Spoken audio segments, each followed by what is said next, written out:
and knowing that we had to do it, and Toby Kebbell, who played Koba in Planet of the Apes, was amazing. And then Terry Notary, who basically, like, he was the guy in the suit and attacked the block, and he taught the orcs how to walk in Lord of the Rings, like, two legends. It was us going through the mocap stuff, but then, frankly, I was very specific that we would use that stuff, but I really wanted to be a little old school on it, where we gave Industrial Light and Magic the green light to say, we want to do keyframe animation. Like, I want the animators at ILM to go nuts. And so we would bring in Toby and Terry, these like titans of that world, and I would go in there and kind of riff with them like actors.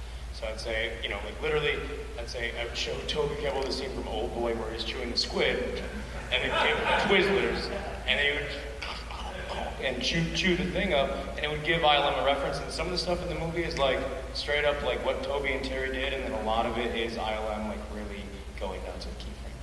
I was just wondering if you could sign this real quick. Yeah, fuck yeah. We got time for one or two more, so go ahead. Hi, I have a really silly question, but first I want to thank you. What I call the indie monster movie Star Wars Universe crew. I hope you're going to pull up that next.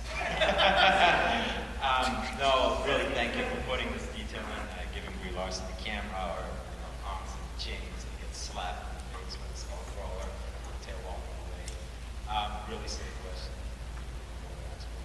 I'm glad you noticed those details. Yeah. Some people don't. So I actually didn't pick up that question, but you mentioned Cannibal Holocaust. So Mother Holocaust, the guy, is that a reference to that? I mean, I said it was, so I already said that. Oh, you said it. I wasn't. Yeah, totally. That 100%. Like, I am shocked that there is a straight up Cannibal Holocaust reference in like the fact that we got a PG-13 rating. I could not believe it. There is a leg that impales a guy through his mouth, through the back of his head. That is the frame from the Cannibal Holocaust. It's the DVD to that movie. And so yeah, that is absolutely. That must have been how you said that. But thanks for putting that in there. And we did not destroy any turtles though. I was gonna say, I love the movie, but that's still good.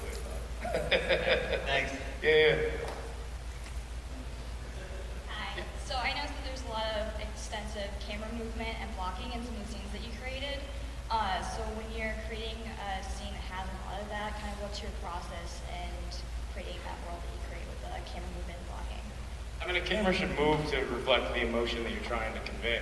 The difference between like watching a Fincher movie or watching a David Lean movie or watching a Hitchcock movie and watching a Michael Bay movie is the camera in the aforementioned movies are moving to convey emotion and reflect what you're trying to tell in terms of the story and what you're trying to make somebody feel.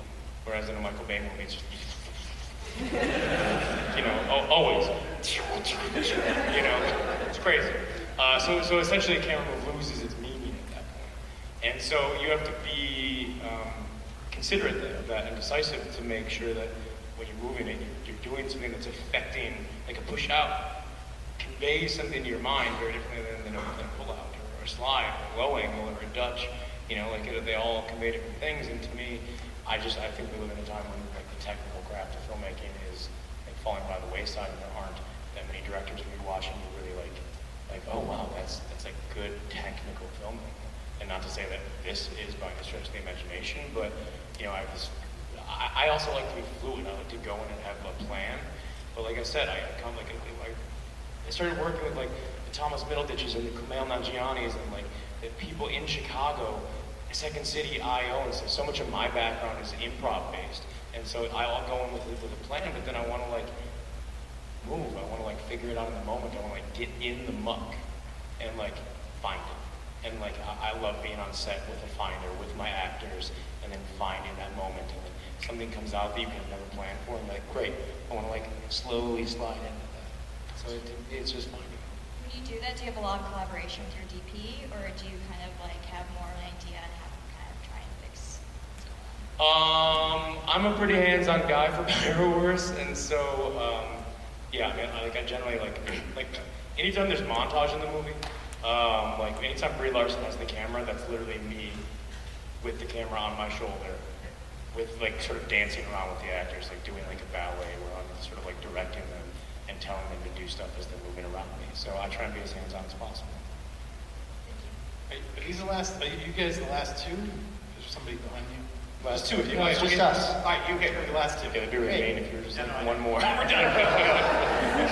Fantastic hearing that you have improv background. I'm in the conservatory at Second City right now, loving the hell out of it. So it's great to hear that because it gives me some sense of hope. But more importantly, when I was describing this film, I'm an obsessive King Kong fan since childhood, and when I was trying to get my friends to go and see this film, they all have blockbuster fatigue, CGI fatigue, and the selling point I used was it's actually a stealth John C. Reilly film. So at what point during production did you say, fuck the ape, it's his movie? Well, I mean, a couple of things. One, everyone is in the app. The reason that I turned the movie down at the beginning is because there's no reason that anyone should have any interest in a King Kong movie. It's just true. Why? Like, how many of you, if you're like, there's a new King Kong movie, would you be like, fuck yeah? Yeah, a couple because you're a weird genre nerd, but like, to the rest of the world, like, you know, to the people that have to like make a movie gross 500, like $500 million to even be considered a success, doesn't mean anything. And so that's why you have to elevate beyond expectation. That's why I had to give people a reason, because I knew that people's first response was going to be, why?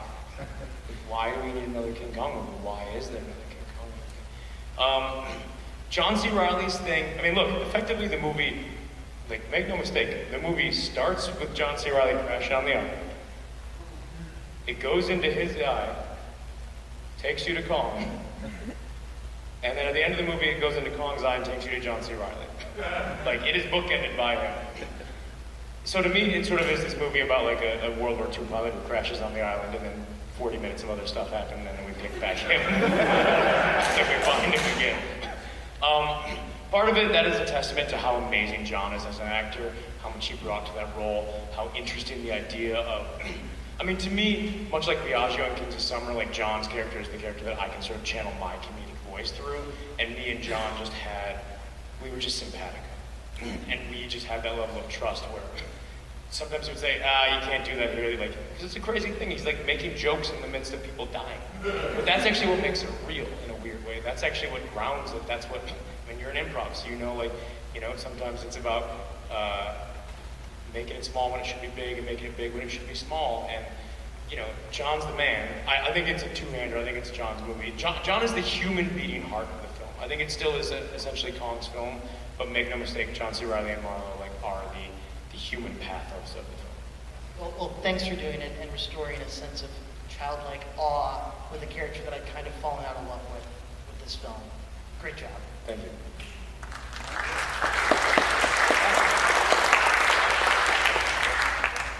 Sorry to have this on not a terribly deep Do you have a winter hat on?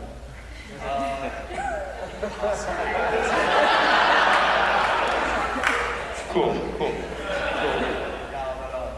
So that's what it Brandon. Obviously, there's like, there's like, you know, obviously a bunch of little references, most of which have been referenced already. You've got like your impalement, your skull, Unpei, Ikari, all that, and then the octopus thing, which was Old Boy, and I think most of us probably thought a little bit of King Kong versus Godzilla. The Toho version? Yeah. Were any of those little references in there, did you get any pushback on those at all? Or were there any you had to kind of fight for? The Old Boy, I mean, look, do you know how expensive that Old Boy shot is? Granted, you can justify the fact that that scene to me, like, I just didn't want to make a movie where it's just about monsters clashing. So it's like, cool, we can riff off the Toho squid fight. But to me, that was more of a Planet Earth. It was actually this, like, lonely moment. That's like, yeah, cool, you see Kong and a squid fighting, and it's badass, and you can put it in trailers and whatever. But to me, that whole scene actually hinges on the moment after that. It's about the somberness, it's about the sadness, it's about that moment where he's just there, like he has nothing to do, he has nowhere to go. And you see how fucking difficult his life is.